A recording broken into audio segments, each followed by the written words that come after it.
Oh, yo, what up, y'all? It's your boy, man, Jus-B, a.k.a. Studio B. You know what I'm saying? Brian Stringfield.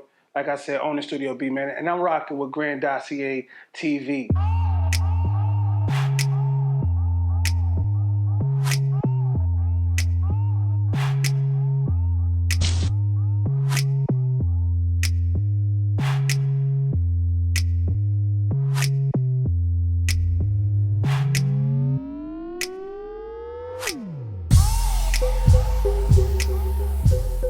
Welcome back to Grandosiá TV, where we here with my man Jus-B, hanging out in Studio B with him today, where we'll be talking about what got him started in music, what made him come to the studio here in the city that we are in, who he's working with, and so on and so on. But before we get into the interview with him, make sure you hit the subscribe button, make sure you share it, make sure you like it, hit that notification bell so when we go live, you get all the update shows. But with that being said, Jus-B, how you doing today, man? What's going on? Man, I'm good, man. I'm good. I'm glad to be here. You know what I'm saying?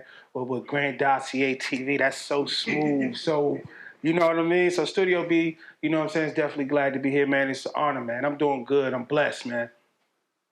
I understand that. Now, let's get into this interview, man. For the ones who don't know you, for the ones who just their first time seeing you, you introducing yourself to the world. What is something about Jus-B? What is something about Studio B that they should know? What's something that got you started in doing music? Why do you want to, produce your type of music to the world? Um, well, man, I've always been a music guy. You know what I'm saying? I'm an athlete at heart. You know what I'm saying? So I play ball, and every I guess athlete want to be a rapper, and every rapper want to be an athlete. You know what I'm saying? So you know how that go, man. But man, music has always been my genes, man. I was the little kid that was in the crib writing raps to the Street Fighter, you know, soundtrack. Remember at the end of the joint how you used to have all the little songs and stuff, right? So I was that guy, you know, and listening to Scarface and stuff, taking his words and manipulating his words and stuff like that, man. Just learning the craft, man. So that's really, you know what I'm saying, how I got into it, man. It's been in my heart. It's been embedded to me. You know what I mean? And I love it, you know. Now, where you from? What city and state you from? All right, man. Look, I'm from the DMV. If you don't know what that is, Okay. DC, Maryland, Virginia area, man. You know what I'm saying? I'm originally from Largo, Maryland. You know what I'm saying? 214, Kettering, Largo, Stand Up, Mitchellville, all that, man. You know what I'm saying? For life, man. DMV, but I rep here, Gas House. Charlotte. Gotcha. I asked that question, man, because in the Virginia area, it's a lot of artists that came out. Virginia known for who, like Missy, Pharrell, all those people. Clips. There's a lot of people coming out of Virginia. Yeah. In the Maryland area, DC area. So, who was the biggest influence on you as you went on your music journey from a kid on up to now? Who's your biggest influence? Man, it was so many people, man. Like I could go back to, you know, DC got their own little thing, their own little go-go thing. You know what I'm saying? The go-go thing. So for me, it was like the Northeast Groovers and Backyard Band. You feel what I'm saying? And you know, and then it got to the point where, you know, started really digging the up top. You know, further north, New York rap, man, EPMD, and those kind of guys, man. And it was an honor, man. I'll you know, definitely say this was an honor to my heart, man, that my man Steezo passed away last year. He passed away last year, man, and I had the honor to work with him a couple times, man. So that was great. That was a blessing. We built a really great friendship, man. I miss that guy. God rest your soul, homie. But you know, that's how it got started. You know, it started with the go-go, and then it got into, like I said, the Eric Sherman's, EPMD, and then of course, you know, you fell in love with Biggie from the top. You know, you fell in love with Biggie, you fell in love with Pac, and all those guys. You know what I mean? Now, with your music today, what you're producing, do any of those people play an influence on your sound that you're making? Yeah, I mean, with me being from up north, I can't get with this. Man, I can't get with this jibbity, hey, I can't, you know what I'm saying? I mean, you know, hey, I record it and rock with it all day, but I mean, that's not my lane. I'm not knocking anybody. I think some of it sounds good, some of it's catchy, you know what I mean? And it's rocking it. Some of it has a vibe. But, you know, for me, you know, I'm a far as my music, I'm still on my Biggie, still on my Nas, still on my Jada, my Styles P. You know what I'm saying? Nipsey. You know what I mean? I'm on the shirt right now, right? So I'm still on that, man. I like music that has substance, man. You know what I'm saying? Substance. So even some of this music that's out nowadays have substance to it. You know what I mean? So and I respect that. So me, I'm a substance rapper, man. I like content, common sense, those type of guys. Well, since you brought that up before we go into the deep end of our conversation, since you brought that up, what do you personally think about music? And do you think the era that we grew up in can it survive in today's world? It's surviving. Okay. It's surviving, man. Just the thing about music. This thing about music and being gifted in music that if you create something that is timeless, Gotcha. music is timeless. So like you think about Earth, Wind, and Fire, them tracks come on from our time, from not even not our time, our parents' time. You feel what I'm saying? Our grandparents' times. Those tracks still come on, man, and it's timeless. So if your music has substance, Right. You know what I'm saying? It has substance. It has value. It has eternal value, eternal energy. You know what I'm saying? So a lot of these songs nowadays, yeah, they'll still be, some of them will still be around. You know what I'm saying? They'll still be around and it'll still be like, yo, you remember this joint? When it come on or whatever. So it'll still be around, man. You know, I think, the Baby's definitely doing this thing. Shout out to him and the Charlotte, you know what I'm saying? Repping the QC. Lil Baby's doing his thing. Right. You know what I mean? So, those guys that's really speaking about issues and speaking, you know what I'm saying? Real life issues. You know what I mean? Right. So, yeah. I get that right there, man. So I hope our music can still make noise in the world. But right now, who are you working with now, or who would you like to work with in the near future? With you running the studio, you producing, who's somebody you got your eyes on? And man, of course, the guys here that's locally, man, that's doing it on a major scale. I would love to get under, you know what I'm saying, Mr. Fox wing and learn some things from him. You know what I'm saying? 20, I would love to do that. Man, who else? Anthony Hamilton, just guys reaching, stretching. You know what I'm saying? Real big. Rudy Carrance. A lot of guys that's locally that has reach, that has a reach. Gotcha. You know what I'm saying? I've worked with quite a few cats that's in the industry already, man, and learn some things. But this is an evolving field. But I definitely, what I'm saying, I like to work with some of those guys for real. What are some things that you learned in the industry so far? Being a producer and being an artist as well. What have you learned in the industry so far that we always got to reach back to another generation to bring them forth? But what have you learned that you can share with them? The power of paper. Yes. Man, the power of paper and the power of percentages and the power of knowing yourself. You know what I'm saying? Because a lot of people in the music industry, or people that want to be in the music industry, want to ask questions or go off of what they've heard or what they've been told or what they thought seen done or whatever. But nah, man. Go get them books. Go get the management books. I can't think of it right off the top of my head right now. One of them is Everything You Need to Know About the Music Business. That's the Bible right there. That's exactly. I have that book. So you need to go. You know what I'm saying? Those type of books, man. You need to go and look, man, because I've seen mainstream artists sell hundreds of thousands of records that the record label wasn't expecting to do, and they got to pay them a different kind of money after that bonus money, and they strip them off the shelf because they don't want to pay, man. So the business is crooked. You know what I'm saying? Stay in the know of what you're doing. So that would be, my advice. Know the business, man. Know the business and be honest and be true to yourself. Yeah, I posted a video today on my Facebook page, Darius J. Lizzie Facebook page. T-Pain was talking about that, basically breaking it down like, hey, if they give you $10 million, you got to pay that $10 million back before you can move on. But with you saying that it's crooked, what is the thing that motivates you, though, to get up every morning and say, I'm still going to create today?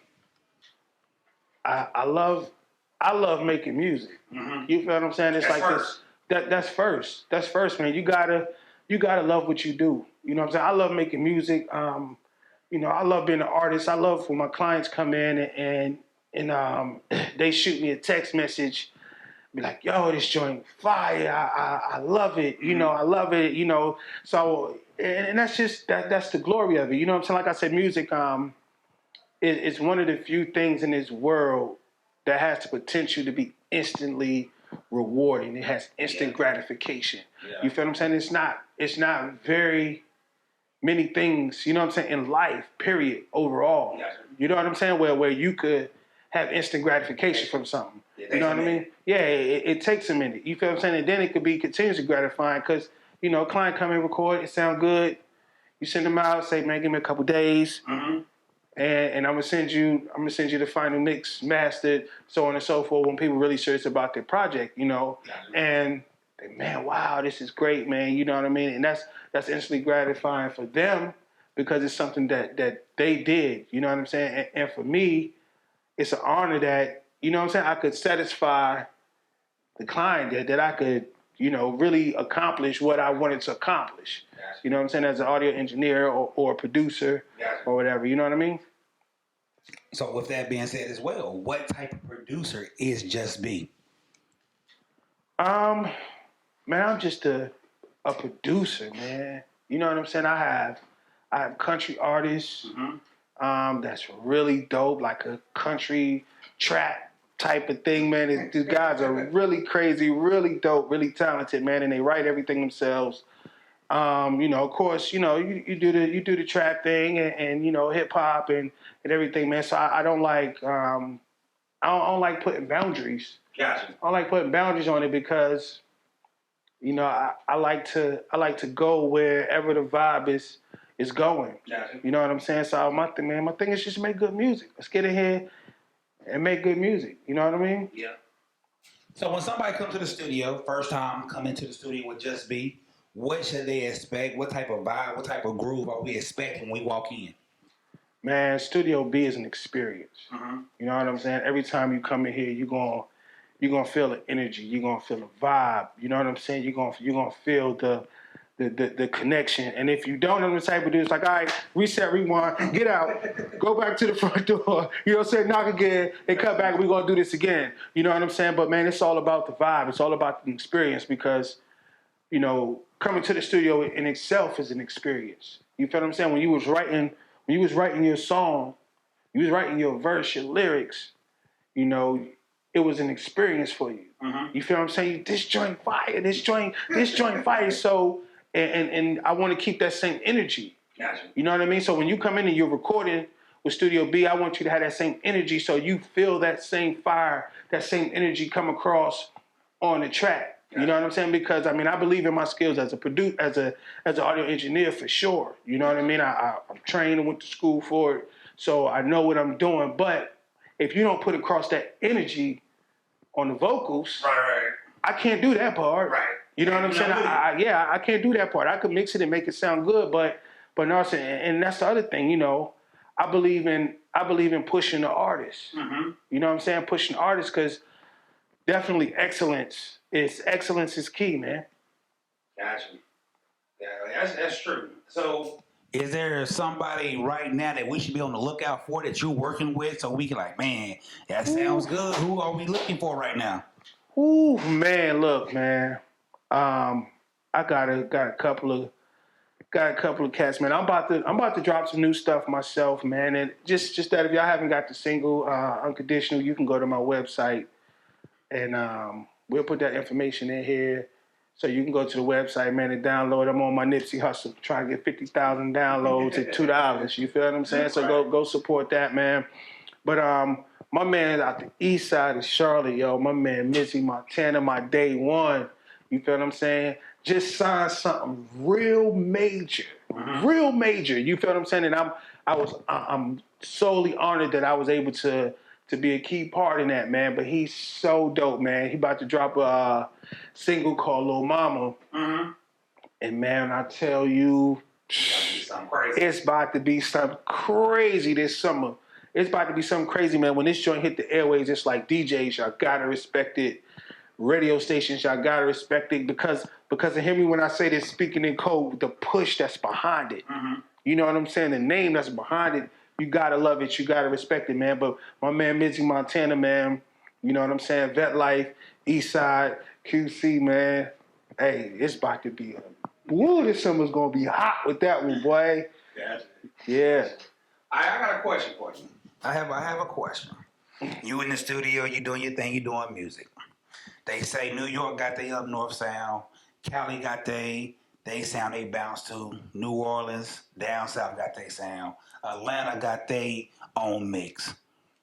What is it like doing music here in Charlotte, in the Carolinas? What is our sound? Honestly, man, I think that's kind of always been an issue here. You know what I'm saying? Not knocking anybody for what they do, but like until the baby, a stunner, or whatever, it was no Charlotte sound or North Carolina sound. You know what I mean? We had Petey Pablo with Helicopter. You know what I'm saying? That was kind of like the closest thing that we had to really rap. You know what I'm saying? Carolina. I mean, we got J. Cole, of course, but Cole is a different, and he hip hop. You know what I'm saying? He's not really like a distinct sound that says Carolina. You know what I'm saying? So, but I think like the baby, you know what I'm saying, Stunner has definitely put a sound to the face, put a face to the sound of, you know what I'm saying, the music in Charlotte, man. But before then, it was just kind of, we were trying to find our lane. You feel what I'm saying? Trying to find our lane. And I think that even in that, though, you still want to have your own identity. You don't want to sound like them. You know what I'm saying? And you get those artists that come in and be like, yo, man, I want to sound like the baby. Yo, I want to sound like the baby. And, and me as an engineer, and I'm like, man, that's okay. You know what I'm saying? I'll do it. I'm going to please you as long as you're paying for your session. Right. You know what I'm saying? Like whoever you want to as long as you're paying for your session, you know what I mean? But yeah, man, I think that's where we at now as far as like with the sound. We have, the baby that's really add the little bop thing to it or whatever. You saying baby or OG, if you come out sounding like the baby, you do something, he might come for your head. You know what I'm saying?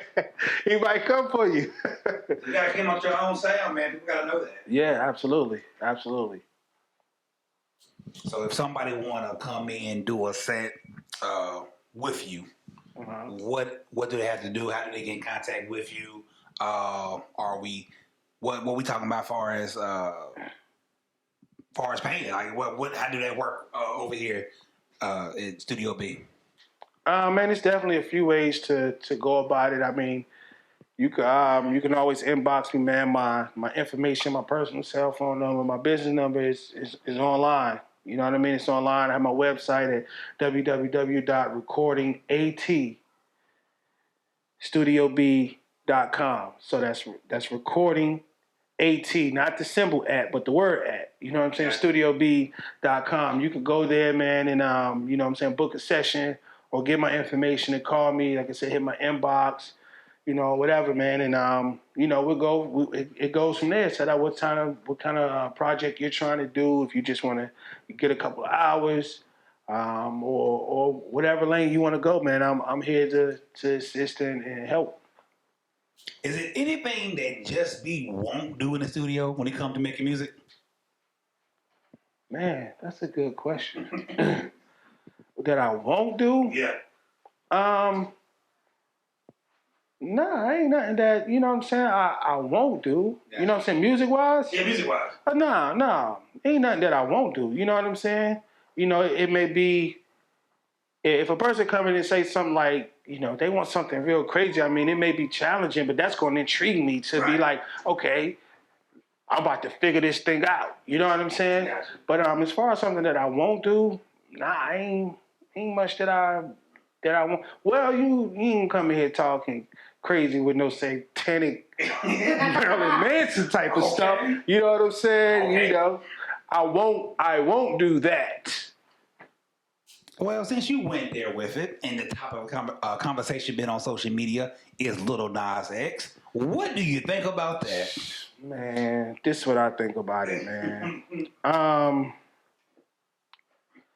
oh boy, it's how much can I say? You know what I'm saying? Say what you want. But yo, it's like this, man. People, I often get asked a lot since I've been since most people, sit down and talk to me and they know my musical background, they know some of the people that I work with or whatever, and to have a really in-depth conversation, man, the sacrificing yourself, the stuff is real, man. You feel what I'm saying? People will do anything for money. You know what I'm saying? People will do damn near anything for money. So I think in his situation, he had that song, Old Town Road, did some numbers that, man, I want Mariah and Mike ain't do.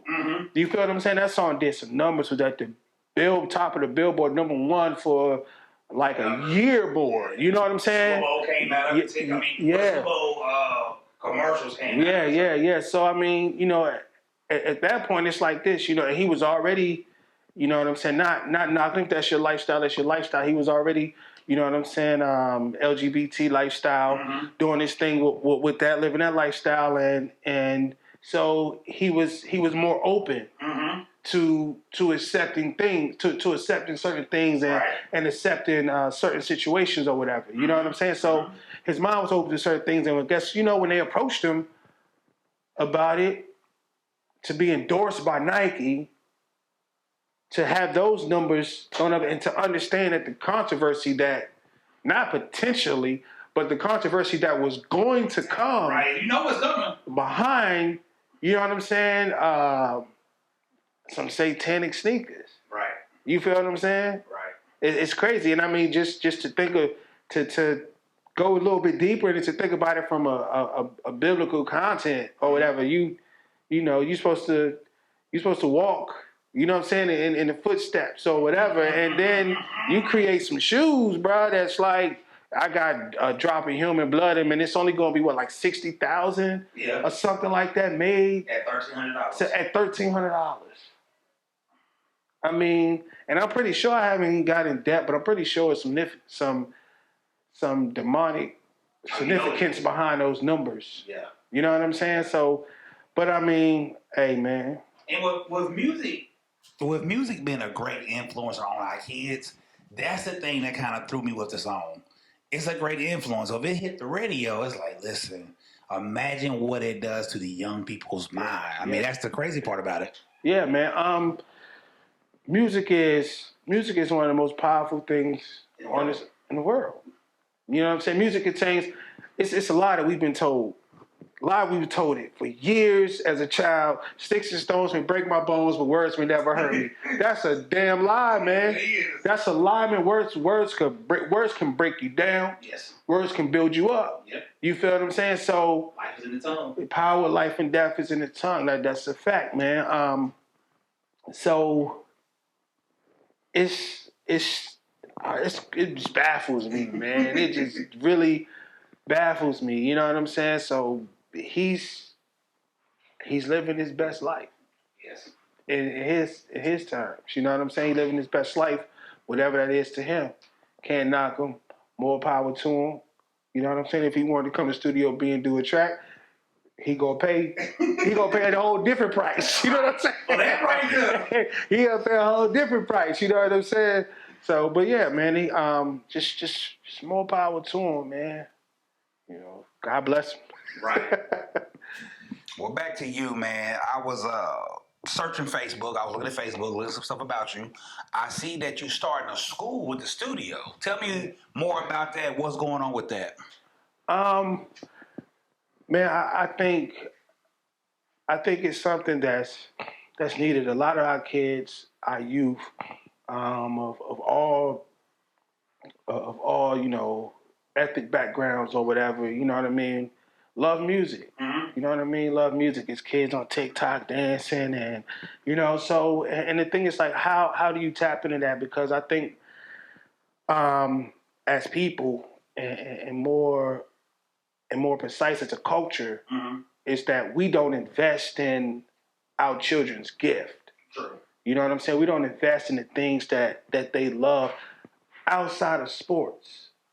True. You know what I mean? So you know, it's some kids, man, that can make. I got some kids that's 15, that's dope, that could make some beats. You know, that it just needed a guy and teaching the technical part of it. But man, with the school, man, it was something. It was something that that's needed. You know what I mean? It's something that's needed, man. So I decided to, put together an after school program where we're teaching the kids, what is sound.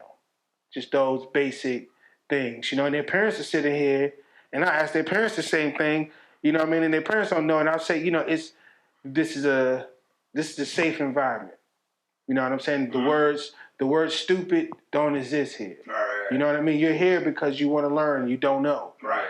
And so it's no wrong answer, but you didn't know, just give an answer. I just want you to try. Right. You know what I mean? So it's those kinds of things. What is sound? What is BPMs? What is, when the sound hits your ear, what happens? What you know what I mean? So those things, the important things, man. But so it was just really on my heart, man, to give back, man, and make it affordable for parents in this time, and to give kids a break, give kids a break, an outlet, because right now everybody's looking for outlets for their kids.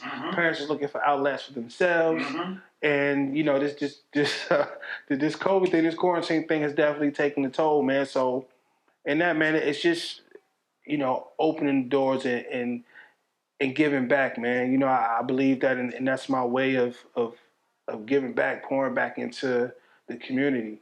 You know what I mean? Now, what's the age groups for the school? I'm doing 13 to 17. I'm trying to stick into that range or whatever. But actually, I do have a couple of. I have a 10-year-old and 11-year-old as well. That's in the program, man. And surprisingly, like, they love it. They're catching on to stuff, and they're really, really enjoying the process. You know what I mean? And but yeah, man, that's the age group, and because I believe that's kind of the age where you lose them. Right, that's true. You know what I'm saying? 13 to 17, you lose kids in that age bracket. So just bringing them in and giving them an opportunity to experience something they haven't experienced before. Now, is there anything else that Jus-B or Studio B is doing that we should be aware of, that we should be able to look at? Anything coming up soon? I know the world is about to open back up, especially in North Carolina, that we should be able to look at? Man, I got a couple of things that's going. I'm couple of things I can't talk about. You know what I'm saying? I'm doing some work with some phenomenal, exceptional, gifted young ladies from Charlotte, man. It's really about to put out a TV network, man, of events, man, catered to the culture or whatever. So I'm honored to be a part of that. Not want to say disclose any names or anything like that, but you know what I'm saying? Yeah. So I mean, that's coming. It's been kind of on me to drop a couple of videos and things like that for me. But I'm about to, man. I can't put it out there yet, but it's some great things happening, man. You wait till the summer, wait till it break. This COVID thing really lift up, and Studio B got some major things coming, man. That's good, man. I'm glad that you're doing your thing. Just be Studio B. Keep pushing forward. The one thing I was gonna ask, where do we see ourselves going future-wise? I know we got the studio now, but are we signing artists? Are we having management companies? Are we going to break this thing up to a big-time label situation? Where do we see ourselves going in the future? Man, I want to stay small. As far as, like, I want to be the little giant. Okay. You know what I mean? I want to be the little giant. I mean, the lights and camera action, all that kind of stuff is cool. Mm-hmm. You know what I'm saying? It's cool, and that attention is great. But I want to impact people's lives through music personally. Impact people through the knowledge that I have through the game personally. So when you step out to this into this music world, like I said, you know what you're doing. Mm-hmm. You know what I mean? You know what you're doing. So you know that's one thing to prepare people. To prepare people for what's to come and to direct them in the right way, because artists definitely, you know, sign a lot of 360 deals, sign these deals where, you know, 60-40, 60 going to the record label and 40 going to you and you doing all the work. These 70-30 deals, 70 going to the label and 30 going to you, and it should be the other way around. 30, you still got to pay your management too. Yeah, you still gotta pay your management. You know what I'm saying? That TLC effect. Right. You know what I'm saying? That TLC effect. I did all these shows, and you look and you done toured the country twice, and you get home and you got 45,000 in your bank account that's split amongst 3 people. And you looking crazy. So you know what I'm saying? Those things, man. Just giving people the right knowledge, and you know, of course, just growing, man. Licensing music, you know, having a program. I would definitely like to grow the after school program and reach into the school system and reach, you know, and possibly have a facility, you know, for that, you know, where it's a safe haven for kids, where there's not just music, but there's mentorship and things like that, you know, in the community or whatever, and spread that, you know, here, Charlotte, Shelby, Kings Mountain, man, just around, man, because it's needed. It's needed. Can't reach the world, but you know, people that just reach one. People like just reach one. Now I want to reach 2. Right. You know what I mean? After I reach 2, I want to reach 3, and then I want that person to reach 1. Then I want that person. You know what I mean? So it's that part. You know what I mean? It's that part, and that's where, you know, I want to be when it's all said and done for Brian Stringfield, Jus-B, Studio B. However you know me, you know what I mean? It's just different names, it's all the same person. Let your work outlive who you are. Exactly, man. Leave a legacy. Yes. Yeah. Well, with that being said, man, we're going to end on that note, but we appreciate you stopping by Grandosiá TV or letting us come to Studio B to do this with you, man. We appreciate you. Make sure everybody who's listening, make sure you subscribe, make sure you like, make sure you share, hit that notification bell, so every time we go live, you get the updates, and you will see people like Jus-B giving you knowledge. And we out.